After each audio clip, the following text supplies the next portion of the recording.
son image de vieux bougon, entretenu par ses nombreuses interprétations de personnages aussi cyniques qu'autoritaires, lui colle à la peau, mais François Berléand l'assure, il est au contraire un vrai bout en train.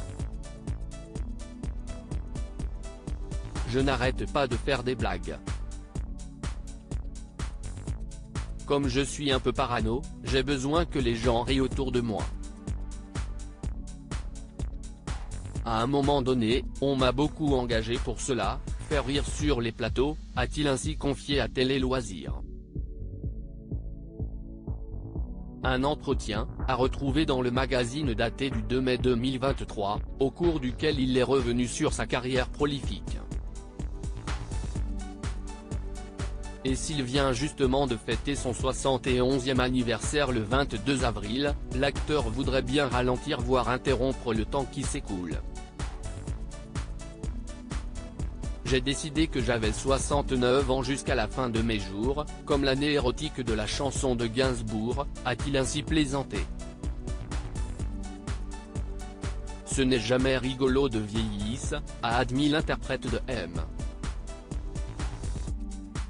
Rachin, dans Les choristes, après avoir repris son sérieux. Et de nuancer, la vie est bien faite, cela se fait progressivement. En plein débat sur la réforme des retraites, le comédien, qui a soutenu publiquement Emmanuel Macron lors de ses 2 victoires à l'élection présidentielle française, en 2017 et en 2022, en est persuadé, continuer à jouer devant la caméra où le public contribue à le maintenir en forme. Emmanuel Macron, qui sont les stars qui l'ont soutenu ? Une rentrée 2023 à charger pour François Berléand. Cela fait 50 ans que je fais ce métier, et 50 ans que je m'amuse, a rajouté François Berléand dans les colonnes de Télé Loisirs. Et visiblement, il n'est toujours pas prêt de s'arrêter. Après sa participation à ce 5e volet de la collection de fiction policière Disparition inquiétante, dans lequel il campe le père de l'héroïne interprété par Julie Gaillet, qui sera diffusé le 17 mai en prime time sur France 2, ce père de jumelles adolescentes tient le premier rôle dans la comédie dramatique Last Dance, de Delphine Le Hérissé, qui sortira en salle le 13 septembre prochain.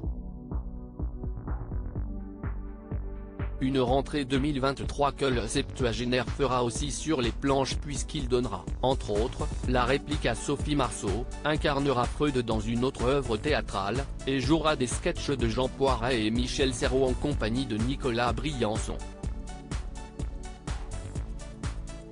Tout un programme. Article écrit en collaboration avec 6 médias.